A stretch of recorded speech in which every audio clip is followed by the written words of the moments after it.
Hi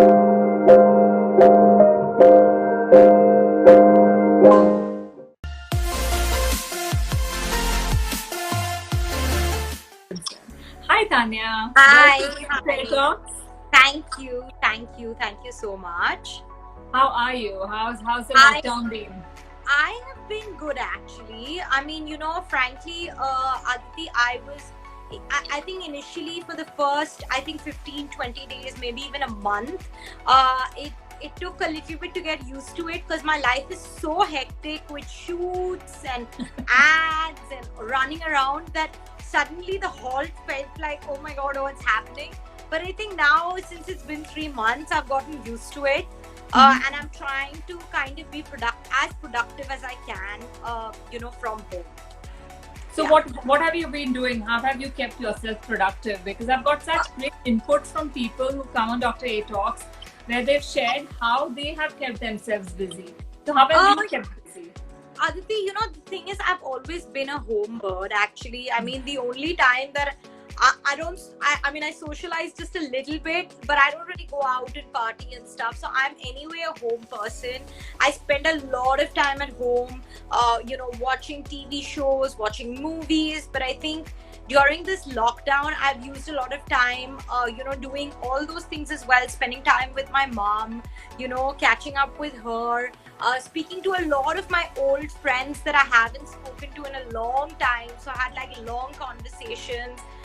Done a good amount of reading, even though I'm a little bit of a slow reader, but I've done some reading as well.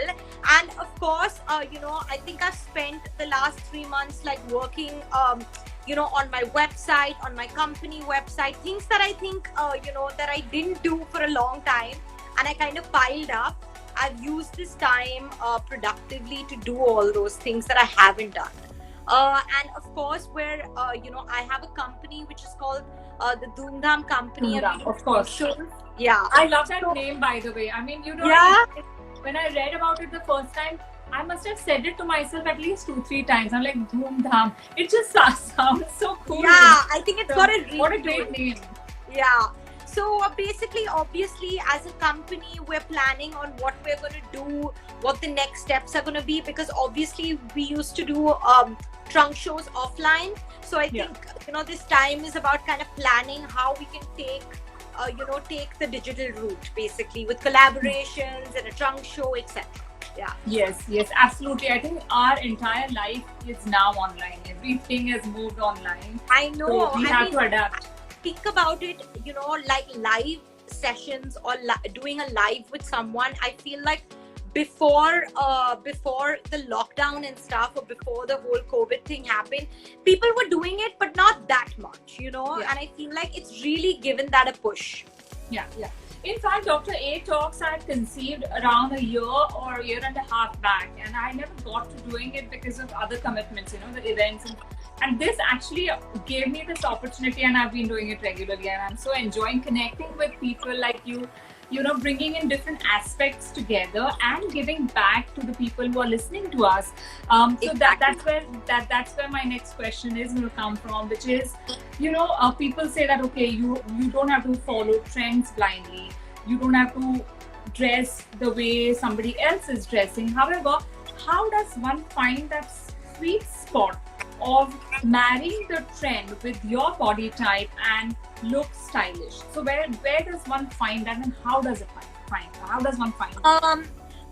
Aditi, I do believe that everyone should educate themselves a little bit about their own body type. There's a lot of information online and stuff. And anyway, I feel like when you look at yourself, we all have a gut instinct when we go shopping and we pick something and we try it on and we know, okay, the silhouette is working for me or not working for me. So I think understanding your body type is super important, and then educate yourself on what are the certain silhouettes that work for different kinds of bodies. So once you understand that, then of course you know of all the trends, whether it's on social media, whether you whether you read it in magazines and stuff. So I think it's very important to understand that you can't blindly follow a trend. You need to understand what works for you, and then if there is the trend that kind of works for you, you can balance it with something very classic. So say if you have like maybe say if a trend is like a ruffle shirt, but then maybe you can balance it with pairing it with like a pair of streamlined black pants, and wearing a pair of nude shoes or black shoes. So I think understanding that balance between trend and what works for your body is very important. Absolutely. Thank you for sharing that tip. And what I have seen is, when one goes to New York or cities like that, everybody is so fashionably dressed, and it's not necessarily like the general trend of the thinking that people have is, oh, you have to spend a lot of money and buy designer stuff to look stylish. So how does one achieve that? How does one kind of manage, because not everybody can afford the latest Louis Vuitton bag or so on and so forth. Aditi, I think I've never been a believer that you have to spend a lot of money or buy only luxury brands to look stylish. I don't think money has anything to do with style actually. It is either it is innate or it is something that you develop over years. Whether it's you follow trends or you follow the fashion world, understand how styling works and stuff. But I think that you need to understand that you can mix a luxury item with something vintage, maybe with a high street piece, something that you've picked up from a thrift store. So I think it's really important to understand that you can mix and match stuff. You can have a full wardrobe of high street and still look super trendy and super fashionable. You can have a full wardrobe of just vintage stuff and still look amazing. I mean, I know so many people. In fact, I'm very picky about the luxury items that I personally own. I like things that are a bit special. So I love the idea of vintage shopping, which is a lot in say London, a lot in New York. Now today we have a vintage in India as well. And then I mean there is a company called VRTT Vintage that is doing like really interesting vintage pieces. So I think even hand-me-downs by your mom, those are also those look stunning. Yeah, absolutely. Yeah, exactly. So how do you develop your style? In the sense, you must have an innate style because that was your passion, so you always kind of paid attention to it, and whatever the talent was, the inborn talent was, you've obviously honed it to reach where you have. How do you do that? Do you like dedicate a special time, so to say, or do you read all the fashion magazines, or how do you go about it? Look, I would be lying if I say I read fashion magazines on a daily basis. I don't, okay, because I know how hectic my life can get. But the thing is, a byproduct sort of being a stylist is that you're constantly researching, right? You're constantly researching. You're looking at things that are happening in the world. You're looking at runway shows. You're of course reading articles. You know what's happening on social media. You follow the best designers, the best bloggers in the world. The biggest supermodels. So you're actually up to date with what's going on just by being online. So I think that's my way of staying in touch constantly on what's happening, and I think it's super important to understand.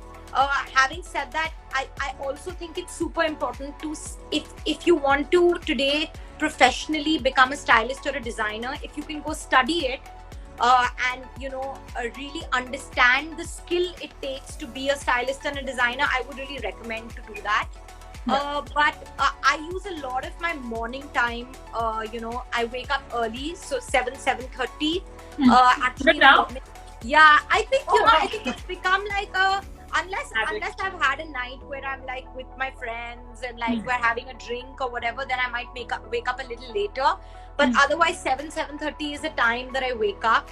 And so I think between 7:30 and maybe 10:30, 11 is my time to look at lookbooks, research, look at mood boards, and know what's going on in the world, and also lots of emails and stuff.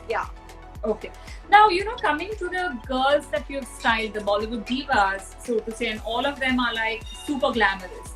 Um, Yet everybody has a distinct style. Like a Katrina will not dress up like Kareena. They are very distinct, and you are the common thread in that sense, who's dressing both of them, say on a red carpet or any other shoot or any event or things like that. Yeah. How do you cater to that? How do you put your mind to thinking that okay, that's Alia or that's Kareena, let me dress her up like that. These are the looks that she should maybe try and then send them to her, or how does the process work? Aditi, it happens a little bit over time. Like I've been working with Kareena now for about 12 years, or maybe Katrina for about 11 years, So of course it was a journey, right? It didn't happen overnight.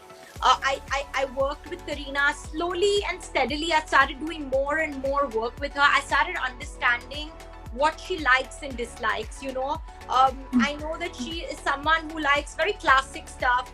She doesn't like too much fuss in her outfits. Yeah. I think her face speaks for herself, you know what I mean? She's so beautiful that she doesn't, I think her clothes shouldn't overpower her larger than life beautiful diva personality that she has, right? So I think that was a journey that I understood over time. It was something that I realized as I spent more time with her. I started doing more campaigns with her, started doing more events with her. I started realizing, okay, this is who she is. And so now when I look at a lookbook, I can tell the pieces that I know that Bebo will not even bother to try. You know what I mean? And she's such an instinctive person. I'll get her 10 things and she knows the 2 things she likes and wants to try. And she will try those 2 things and she'll be like, let's just go with that. I think that my fastest fittings happen with Kareena. Literally, they last for 10 minutes. And then the rest of our time goes in just chatting and having coffee. And so it's really easy. Katrina, on the other hand, I feel that she is somebody who knows herself really well. Like she knows her body, she knows her vibe, she knows her energy. She always tells me that I don't want to be a fashion icon. I don't want to be the most fashionable person in India. I want to be myself, and I want to dress appropriately, and I want to keep me trendy, keep me today, but keep in mind that this is what suits me, and she'll always be very appropriate to the event and to the red carpet, but she will still experiment with designers, etc., and she's very open and she wants to try lots of new designers. And who's the quirkiest, who says like go all out, let's just experiment, let's just go crazy? I think Janvi. I think Janvi is someone who's like super young, and I did some work with Sarah as well last year.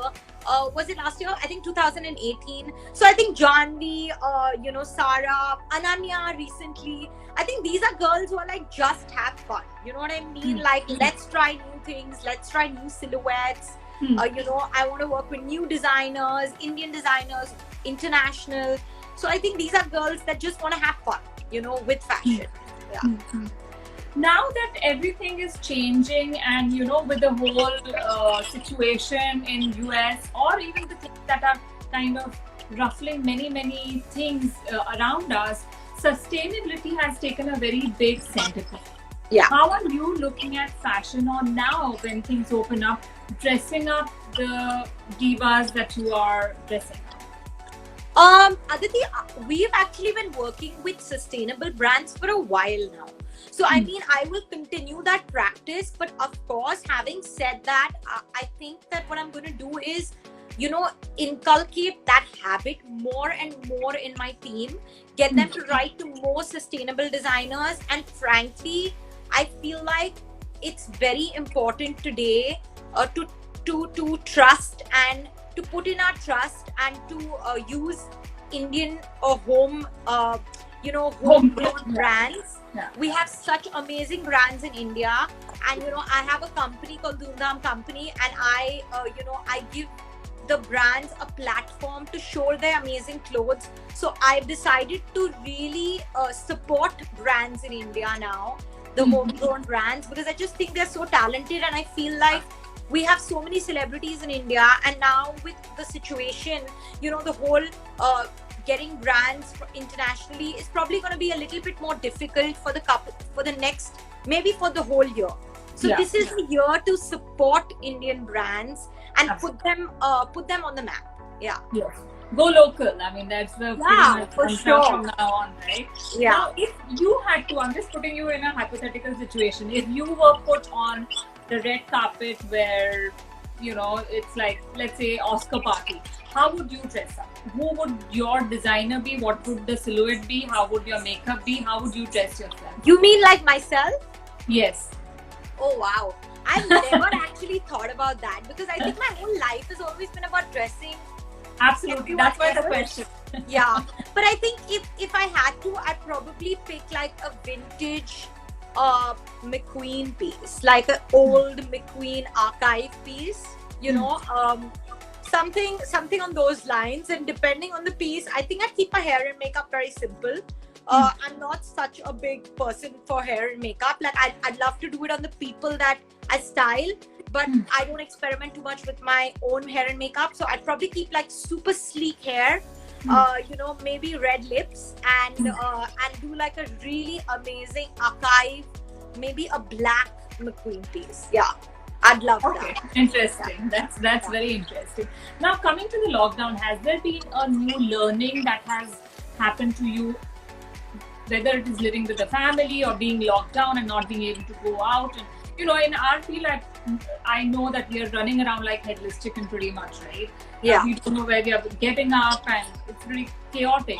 And now that we are stationed in one place, many people have told me that, oh, this has been my learning. And it was like an aha moment. Has there been one or many moments like these in your life? I think that the moment has been, I don't know when it came, but it came very organically. But I think it's been about just understand, like just kind of stopping. You know what I mean? When you stop and you are peaceful with that, you know, sometimes you can stop, but you can be very anxious, you know, you can be like, oh my God, am I losing out? You know, time is just passing me by. Oh God, it's been 3 months or 2 months. I feel like I've come to a point where I'm like, you know what, it's okay, you know, and I think it's okay to do whatever you can in your capacity, but just live, you know what I mean? Enrich yourself with the amazing content that you can watch, you can read, you know, you can focus on your own body. You know, I did a 35-day challenge, you know, a fitness challenge for myself, which I've never done before. I really enjoyed it. It was great fun. You know, and I think it made me want to get up every day and work out, you know. So, but it's amazing you wake up so early. I don't think anybody I know, you know, has been waking up that early, and I'm trying to get back into that habit because I've been an early riser. But in this lockdown, I have taken it a bit slow. But now I need to get back to, you know, to adapt. No, I love sleeping early because I mean, I love sleeping early and waking up early because I don't know. I mean, I think I'm a morning person, so it's just become a routine for me. Sometimes, of course, like I said, like sometimes if I don't wake up at 7:30, I'll probably wake up at 8:30, but it never goes beyond that. Yeah. And how is your connect with Panchami? Because she's into casting, and it's a similar field in that sense, but not really. I mean, it could happen that your paths never cross, or they do. You know, you work on similar project or same projects.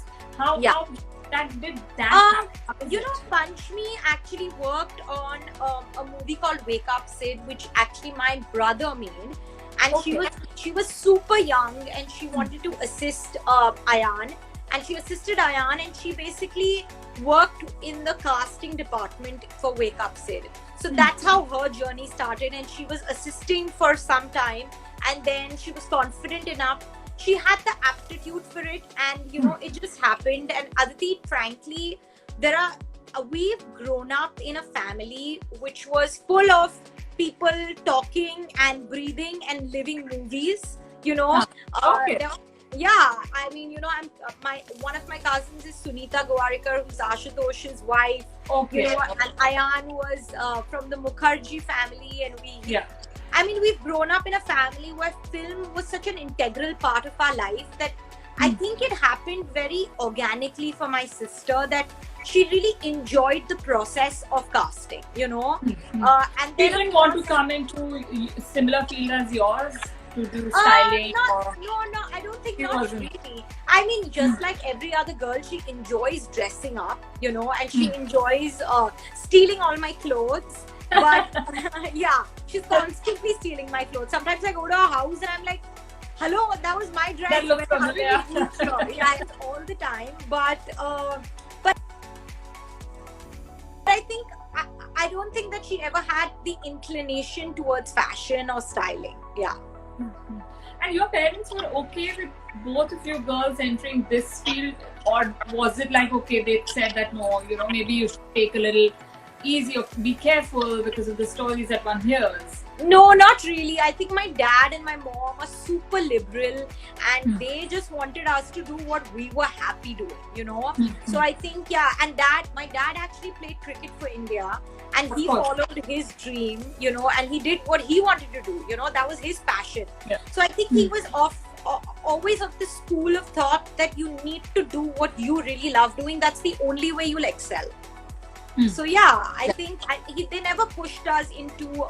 Of course, they made sure that we both got educated, but and got a degree, etc. But they never pushed us to do something that they believed we should do. Yeah. And you've got 2 degrees, right? You've got one from Parsons and one from India. How do you think the education differs from US degree or US education and Indian education? Actually, Aditi, I was supposed to do a 3-year course at Parsons School of Design, but I came back in a year. And then I thought, oh God, what have I done? It's a big disaster. I should have finished my 4 years, etc., etc. But then I came back and I did 3 years in SNDT, where I did apparel manufacture and design. And I just feel that, of course, in terms of the syllabus and what they teach you and how they teach you is very different in both the places. But having said that, at the end of the day, and I know it's been a long time now. I mean, I got educated in India about, I don't even know, 15 years ago, 16 years ago. So I know a lot of stuff has changed and advanced. So I know for the fact that it is literally on power now, to anywhere else in the world. But I do think that at that point there was a difference, of course. But I think that a personal interest at that point was a very big thing, So I feel like I got the best of both worlds. I got to, study in Parsons as well, get that experience, and come back here and really slog my butt off, if I can say so. I literally had to stitch clothes. So today I really thank that experience because I really know the technical aspect of fashion design as well. Right. So what was that one big difference? I think technology. I think at that point when I was studying in Parsons, everything was very advanced in terms of digitally. Everything was done digitally. You know what I mean? Like all our assignments, everything was digital. But when I came back to India, I started realizing that a lot of it was manual. So I think that was the big difference that I felt at that point, which today it's not there apparently. Right. Yeah, now I guess everybody is on. I mean, there's no choice really. Yeah. You know what? When I used to do ramp modeling, which I did for almost 10 years, I did a lot of student shows because I used to love being on ramp and dressing up. It used to be quirky, it used to be fun. All the creativity used to be poured out on the model, and I'm like, okay, take it a little easy. You don't have to put on me whatever you have. The advice I used to give them is pay attention to details. That is one thing which I thought was missing. It was not taught we inherently don't have it in us to pay attention to details. But I think that makes a huge difference. So whichever student used to come and dress me, I always used to say that, this is fine, but going forward, keep in mind that every single stitch, every single thread that is coming out, 100%. you should pay attention to. And that was a big difference I saw. Now I don't know how it is because I obviously stopped modeling. But Aditi, thankfully, when I was in SNDT, I had a few teachers, especially one particular teacher. Her name was Solange, and she was so particular about details. That was something that I learned from her, and she always told me that it isn't about you. It isn't about you making something. It's about how you make it and then you present it. So I think that was something that I learned from her as well. So I think, attention to detail is something that's super important with anything you do. Yeah. Makes a world of a difference. Absolutely. Yeah, for sure. And in your life, or when you style, what role does accessories play? Do you believe that an accessory is a must? Do you go minimal, or it depends on the person you're dressing? I think, Aditi, totally depends on the look that I'm putting together. So if it is a look that needs the accessory, then you must put it. You must add it to the look to elevate the look. But I don't think that it's necessary every time. I think my personal style has always been minimal. It's always been less is more. It's always been about minimalism. I think as a stylist, that is something that I've always kind of gravitated towards. So unless I feel that accessory is really going to add to the look, I don't necessarily always push it into the look. Yeah. And there was one question which somebody had asked that, given that now it is a saturated field, how does a budding stylist make his or her little niche in the market?